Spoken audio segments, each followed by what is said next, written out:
One of the newer features to Laravel 4 that I think is pretty darn cool is the new basic authentication filter. So this doesn't refer to the native authentication. Here we're talking about the basic HTTP authentication. And now, brand new to version 4, it's incredibly easy to use.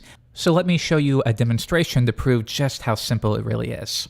So let me set up a route, and the first thing we need to do is create a users table. This is a brand new installation. We need a users table in order to authenticate a user, of course.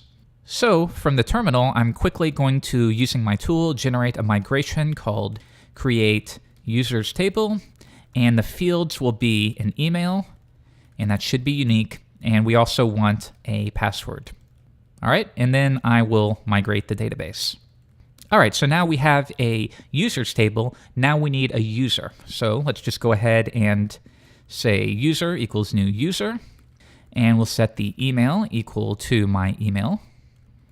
And then finally, user password. We want to make sure that we hash this, of course, password.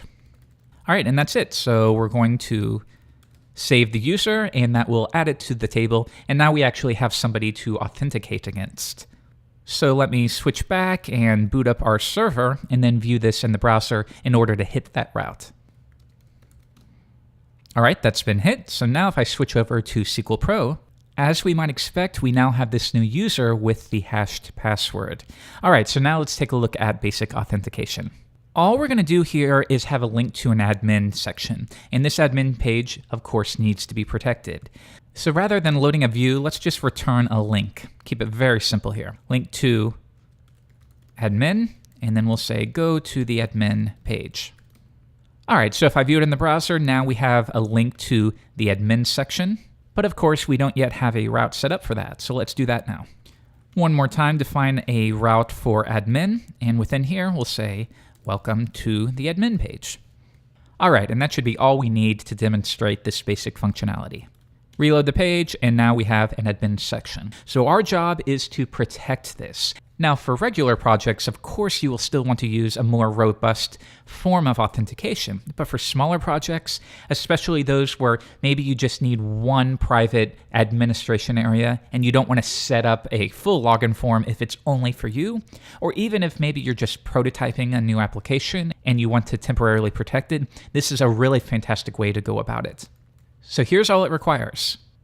Before, auth.basic. And believe it or not, that's all it requires. We now have HTTP authentication for this route. Let me show you. I will click on go to the admin page, and sure enough, it pops up. So let's see if I just click cancel, it's going to say invalid credentials. If I enter gibberish instead and I click login, that will just keep refreshing. And that's pretty standard for this form of browser-based authentication. But now, as long as we enter a valid user, in this case we had Jeffrey@envato.com, and then we add our password, that then verifies it against the user that we have stored in the table. And as long as everything matches up, we return true. And now we successfully have access to this admin section when nobody else will. And we can verify that if I close this out and I reopen a private session and try it again. Nope, I'm not going to have access to that. And if I try to load this, that'll just keep reloading. All right, so that's all there is to it. Basic authentication natively in Laravel. If you'd like to take a look at where this is being defined, that will always be within your filters file. So if you scroll down, here is your standard authentication filter, and then we have auth.basic. All right, have fun.